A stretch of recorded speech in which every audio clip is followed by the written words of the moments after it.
Hello and welcome to the Total Soccer Show. My name is Daryl Grove and I am not joined by Taylor Rockwell again today, but for two very good reasons. Reason number one is that it's Taylor's birthday today, so we gave him the day off. Don't worry, I'll see him later tonight. If you're wondering how old Taylor is today, let's just say that he's still a viable designated player signing and a good investment at that. Also, if you'd like to tweet Taylor a happy birthday message, he's at TBRock00 on Twitter. Reason number two that there's no Taylor Rockwell today is that I have someone better to talk to. If you've seen the episode title, you'll know it's Matt Doyle from MLSsoccer.com, one of our favourite soccer writers, and I'd argue the man who knows the most about MLS, especially if we're talking tactics, player analysis and league trends, which, fortunately, is exactly what we'll be doing today. So please continue jogging, driving, walking your dog, riding that sweet, sweet public transport, or whatever else you might be doing. Cooking, maybe? I listen to podcasts while I cook. And please enjoy my conversation with Matt Doyle about what's happening in MLS right now and what to look out for as we enter the final push for the playoffs. Matt Doyle, welcome back to the Total Soccer Show. It's been a few months, but it's great to have you on. It's great to be back on. And I don't know if you know this, I had Matt Tomaszewicz on yesterday, so I'm kind of recreating March to the Match over the space of a week. One piece at a time. Yeah. I'll see if I can round up Dan Hayek and Jonah Friedman and Nick Fershaw for you. So the real big reason I wanted to talk to you is Taylor and I did the classic thing, which we seem to do every MLS season, is start off like super excited, like pretty deep knowledge on every team, follow the first few weeks, and then as we get into the depths of summer, you know, like the end of season, Premier League gets our attention, and then the Gold Cup comes along, and there's all like different tournaments, and suddenly I realised I haven't watched MLS properly in a few weeks. So I was kind of hoping that you could catch us up on things that we might have missed in the last couple of months, and what to look ahead to for the rest of the season. Because, correct me if I'm wrong, the MLS All-Star Game, which is happening tonight, right? So we're too late to preview it, too early to review it.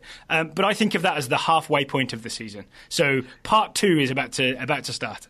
Yeah, well, I mean, we're actually well past the halfway point. To me, this is, we'll have the All-Star Game, and we're going to get into the stretch run. Most teams only have, 12 or 13 games left. I think a couple even only have 11, which is less than a third of the season, or just about a third of the season left. So I think the one thing that people have kind of missed or been sleeping on is that parity has kind of died. Or is dying, I should say. I don't want to get ahead of myself, but that's fascinating. Yeah, please tell me more about that. Well, teams have gotten better at using TAM. Yeah. And teams have gotten better at developing homegrown players. And the teams, there are about a half dozen, maybe 7 teams that are really doing that. And they are starting to separate themselves from the pack in a way that wasn't exactly common before the last couple of years, but even the last couple of years doesn't really compare to what we're seeing this year. So who are you thinking of? Yeah, which teams are you thinking of? Toronto FC. Toronto FC have already played the toughest part of their schedule. They had one stretch where I think they played 8 games in 22 days. And they weathered that storm, and they now have 12 games left. 6 at home, 6 on the road. They're at just under 2 points per game, which is a mark that few teams in league history have ever hit. And they are plus 19 through 22 games. And of course, only 2 teams in league history have had a goal differential of plus 30 or better. So I think Toronto FC are kind of the best example of teams figuring out how to use their TAM wisely when they brought in a guy like Victor Vasquez, and how to use their homegrown program wisely, which, they're getting contributions from guys like Raheem Edwards and Jay Chapman and Jordan Hamilton. And of course, they have 3 pretty good DPs in Jovinko Altidore and Michael Bradley. So they've sort of left no stone unturned. But we're also seeing the same thing from Chicago, from NYCFC, from the Red Bulls, from Atlanta even. Atlanta have gotten contributions from homegrown players this year in their first year. And out west, I think it's more Sporting Kansas City and FC Dallas, though they don't really have the same type of budget that Toronto FC do. And I think Seattle's going to jump in there now soon. Now that they've sort of shook off their MLS Cup hangover, but other teams are having trouble adjusting to this, and I don't think they're keeping up. And I think we're starting to see stratification. I don't want to quite call it the haves and the have-nots. Maybe it's the smarts and the the remedials. Could we ironically call them the smart nuts? Yes, the smart nuts, exactly. And it's going to be I think it's going to put more and more pressure for teams to figure their stuff out earlier in the season.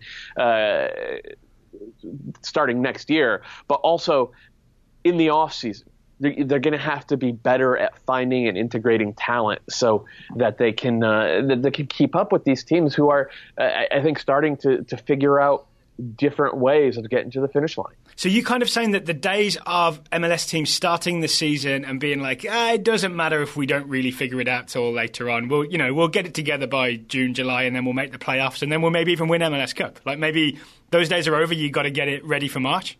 I don't want to say they're over because look, Seattle took the first 2.5 months of the season off, and they're going to be, completely fine.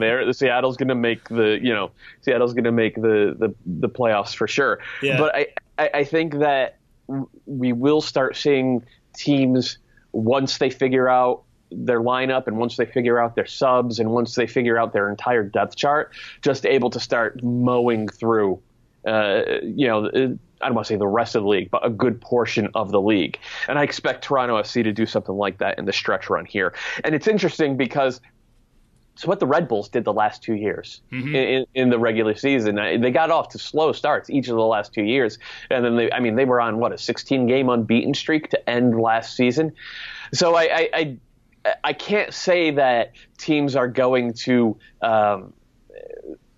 teams are going to be unable to sort of sleepwalk through March and April. It's MLS. You can still do that. But I think that the change between teams that have figured it out and teams that maybe haven't is going to be the gap is going to be bigger. The change is going to be much more noticeable. And I think it's going to end up proving definitive both this year and in the years to come. So a team that made a big change very recently, the LA Galaxy, and now out Ziggy Schmidt in, which was kind of a surprise to me because I didn't have I wasn't aware of what was going on behind the scenes. Did you see anything from Ziggy Schmidt's first game that suggests it's not too late for Los Angeles Galaxy this season? No, I thought they were. I thought they were better organized defensively, but it still, it still wasn't great. They didn't move the ball quickly at all from back to front, but also once they got into the attacking third, it was a lot of Jossie Zardes go 1v1, Roman Alessandrini go 1v2, maybe and that's not going to be good enough for the Galaxy. Well, I don't want to say it's not going to be good enough, but it wasn't great on the day, and they're 7 points below the playoff line. We saw two teams from last year come back from below the playoff line at this point in the season, so it's not impossible. But the Galaxy have to start looking like a different team, and I know it's a lot to ask given that the coach has been there less than a week. Well, I guess a week as of today, but it's. It is a big ask, and you need somebody, whether it's Houston, Portland, Vancouver, to utterly collapse for this to happen. So I wouldn't be holding my breath if I was a Galaxy fan. Maybe you talked about stratification. If I scroll down the Supporters' Shield table to the very bottom, I see my local team, DC United, having a rough old season.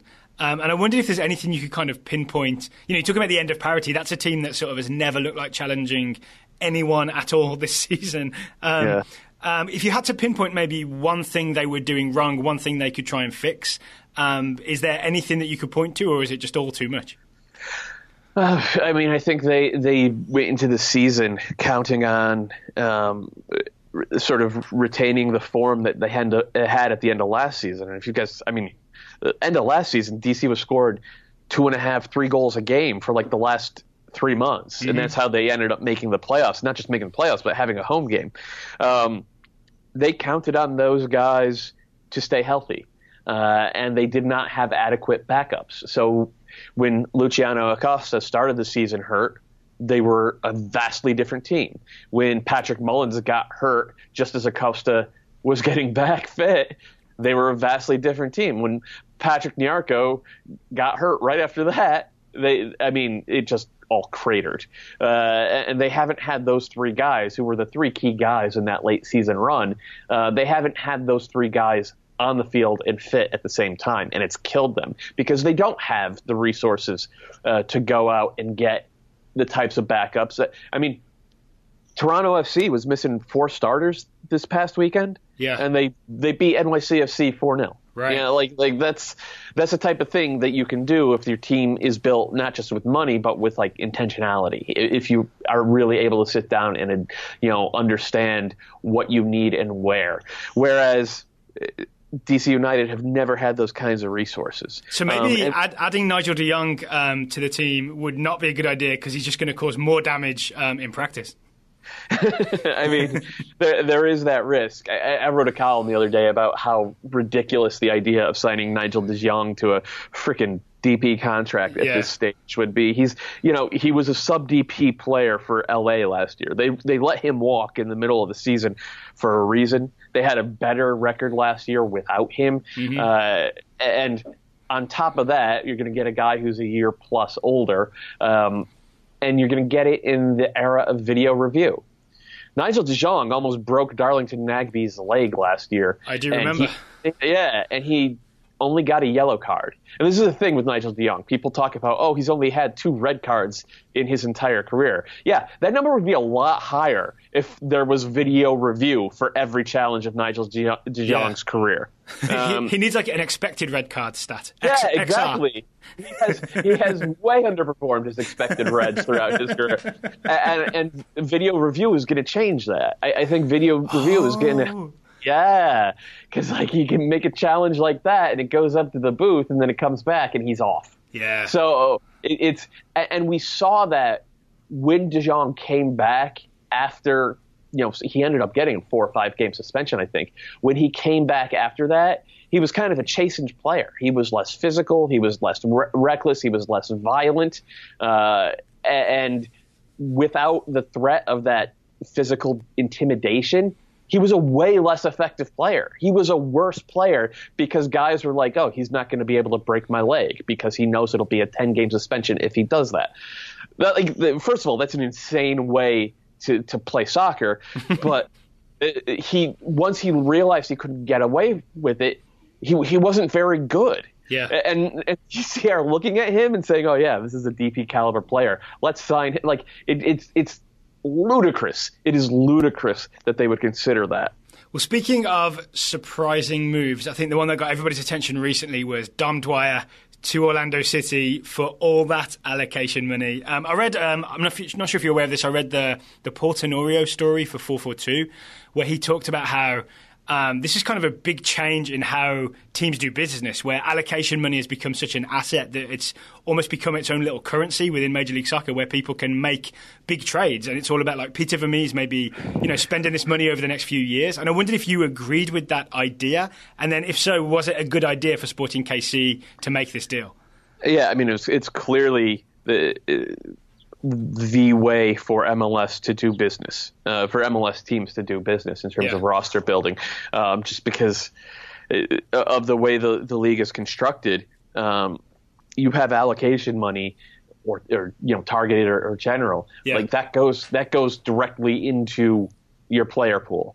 Whereas if you sell Dom Dwyer for $10 million, only $650,000 of that would be it would be something that you could use for your player pool. So, it made a ton of sense, I think, for Sporting Kansas City to pull the trigger and make that trade. It gave them a lot more roster flexibility. Orlando City basically spent 20% of their budget on Dom Dwyer. I think Dom Dwyer is a very good, MLS player, but he's not that good.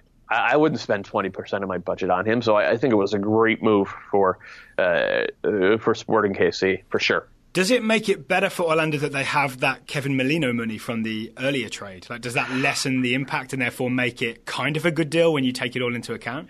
Yeah, I mean, it lessens the impact, but all things considered, I'd rather have Kevin Molino. If you look at what Orlando City are missing this year, it's that kind of creativity from midfield, because Kaká can't do it for 90 minutes, and Molino's been a pretty good two-way player for Minnesota United. Obviously, they're missing other things as well. There's a little bit of defensive stability, and they have to rebuild their central midfield. I mean, that's a team that's going to have a rebuild this offseason for sure. But it was a lot to pay for a guy who's been very good, who's won titles in this league. But I don't think he's at that top tier of MLS center forwards. I see him as a cut or two below that. Is the move enough to get Orlando above that line? Because, again, I'm looking at the Eastern Conference table right now, and they're just below, right? They're a couple points below Columbus. Yeah, they are, and they don't have an easy schedule left. And they've been kind of disastrous away from home. And, they I've seen much from Orlando City in the last couple of months that convinces me they're going to be a playoff team. Columbus hasn't been great. New England, who are just behind them, are maddeningly inconsistent and do not have a good defense, but they can outscore you. So I think Orlando City's in trouble. Speaking of New England, the Orlando Dom Dwyer move, I assume, based on some recent Dom Dwyer quotes, that was kind of the reason, or one of the reasons, he was removed from the Gold Cup roster after the group stage. So I think that kind of answers the question of why. Kellen Rowe was the other one, and I'm still confused about it. And I wonder if you had any insights as to why Kellen Rowe wasn't given the opportunity to, show himself against tougher opposition in the Gold Cup knockout stages. Yeah, I mean, if you believe the Dwyer quotes, which why not? Which, for those who don't know, it was that Peter Vermees basically asked Bruce Arena, "Can you send him back, please?" Yeah, and I'm guessing that Jay Heaps did something similar with Dom Dwyer. I mean, the Revs are in a scrap for their lives, and maybe for Jay Heaps' job. If you really look at it honestly, he's someone who's probably on the hot seat, and Kellen Rowe is a huge part of that team. So maybe this was a case of Heaps calling Bruce and being like, "Please, dear God, give us Kellen Rowe." The correct way to address Bruce Arena if you want your players back. And the reward has been 6 points from 2 games and a playoff lifeline. But now, it's tough for New England. They're going to Chicago on Saturday, and obviously 3 points there would be huge. Anything less than that, though, and I mean, it's just hard to see a path back for them. So you mentioned Chicago. They've been sort of my big surprise of the season, because I really had this theory that the Juninho and Dax partnership was great and that Bastian Schweinsteiger would ruin it, and it turns out I was completely wrong. So how has that worked with those 3 guys? Well, Juninho's been coming off the bench. Okay. And he's not been all that happy about it. He actually started last week and he wasn't great. The truth is, you can't really fit all 3 of them on the field at the same time and get them all performing at their peak capacity. So Juninho has been a reserve. I don't expect him to be with the Fire next year. He's a good player and he's been a good soldier, and I think he'll keep his mouth shut and try to win a title this year. But I wouldn't expect him back in Chicago next year. And the Fire Brain Trust has done a really good job of building a team that I think gelled quicker than anybody expected. But it just comes back to the fundamental thing that we all sort of know about this game. The one thing that connects everybody is the ball. And if you have guys who can pass the ball like Dax McCarty and like Bastian Schweinsteiger, they're going to make everybody around them better. And it's been fun to watch. And for me, I mean, Schweinsteiger is my second favorite player this century, behind only Xavi. So getting to see him here. Obviously, he's not in his prime anymore, but he is far from washed up. Getting to see him here on a weekly basis, doing the stuff he's done has been just glorious. It's been a ton of fun. I'm glad you're enjoying it. Yeah, I'm glad I'm enjoying it too. And it's a reminder. Like we are heading into an era in MLS where I think more teams are going to try to build like Atlanta did with young and fast and hungry players, and I think that's good overall for the league. But guys who come here at 31, 32, even 33 years old, like Schweinsteiger, like David Villa, and have something left in the tank and want to go out there and kick some ass on a weekly basis, there is still room for that. Yeah. Those guys can help a lot, and we're seeing it in Chicago. So yeah, I think of it as now age ain't nothing but a number, because you can't just say retirement league and all that when you get an older DP. It's more about their attitude, right? It's how they're gonna decide: am I in it to win it, or am I in it just for a tour of the United States? I think you're absolutely right, and we're seeing that in Chicago right now, the in it to win it thing. Schweinsteiger, from everything I've heard, has been not just a good guy on the field, not just a good guy doing press stuff, but like an essential guy in practice in terms of keeping everybody sharp and focused. And I mean, he's Bastian Schweinsteiger. He's being Bastian Schweinsteiger, and that is helping a great deal for that team. So. Can I ask about New York Red Bulls? Because the start of the season, I was really interested in the Jesse Marsch's kind of new tactical plan, and it didn't quite work out, and no one was quite happy. With the what were they doing? They switched away from the 4-2-3-1 to like a 4-2-2-2-2-2-2-2-2-2-2-2. Yeah. And I think, did I read recently they're now playing a 3-3-3-1?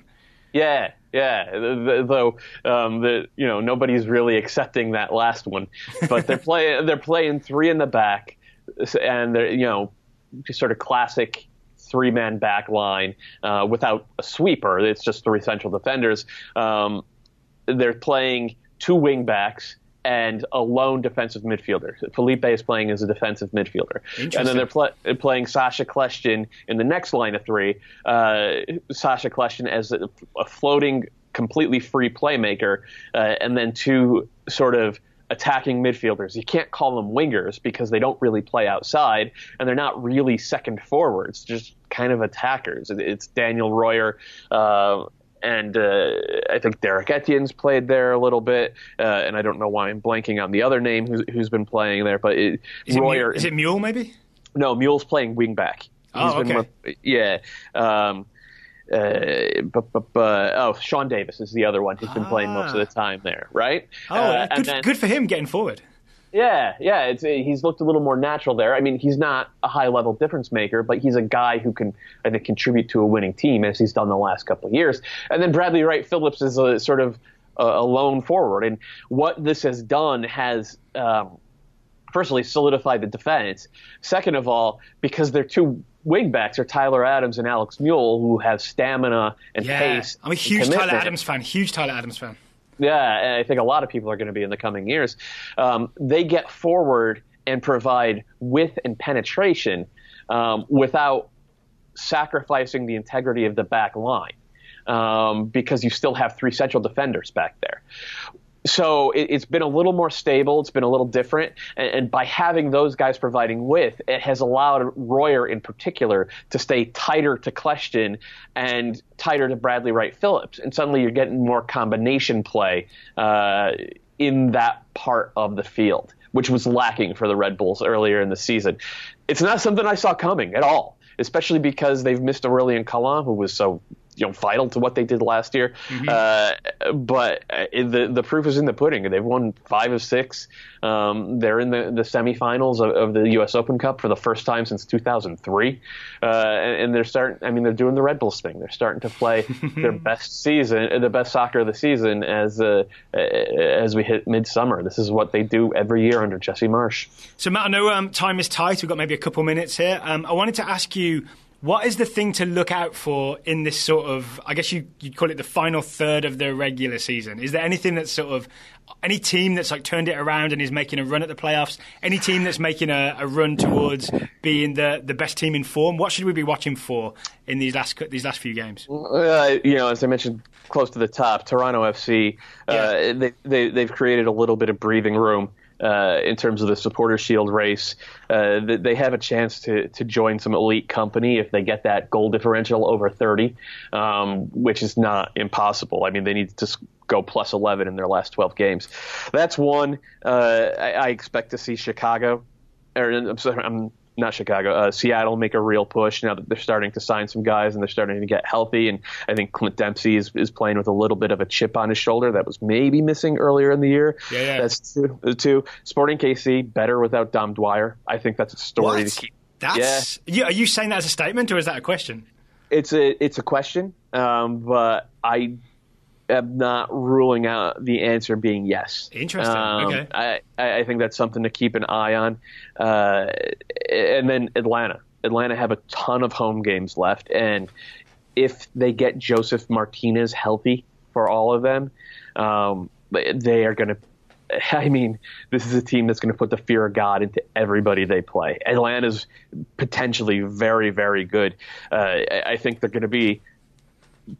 I think they're going to be the best expansion team since the '98 Fire, which means better than the 2009 Seattle Sounders, who are, I think, the standard bearers. You know, the bar for modern MLS expansion teams. Atlanta has, if they keep Joseph Martinez healthy, they are going to win some games that people don't usually expect to see from expansion teams. All right, exciting stuff. Apologies to fans of the teams that weren't mentioned today, but we've run out of time. And, you know, there's 22 teams. It's kind of a lot to cover all of a sudden, isn't it? And it's going to keep growing. Yeah, you need longer segments, I guess. All right, Matt, thank you for taking the time to talk to me today. Always enjoy talking to you. Cheers. So there you go. That was Matt Doyle. Cheers to him as well. If you're looking for more podcasts in your ears and in your life, may I recommend the Top Draw Soccer Show. So this is a new show that we've started in collaboration with topdrawsoccer.com. It is now 3 episodes deep. Feedback has been really good. Thank you to everybody who subscribed and listened and given us iTunes reviews and said nice things on Twitter and via email. If you haven't given it a try yet, the new episode just published. It's Taylor talking to Will Parchman about these sort of the best situations for young Americans when they go to Europe. Where should they go and what should they be looking to do? I'm halfway through listening to it myself. I really, really enjoyed it so far, except for the first 2 minutes. The first 2 minutes is terrible. The rest of it is excellent. Yeah, so please, I'll put a link in the show notes. Please go give the Top Draw Soccer Show a listen. Okay, until tomorrow, that is goodbye from me. Taylor and I will be back tomorrow, and we've got to talk about Neymar Jr. Until then, it's goodbye from me.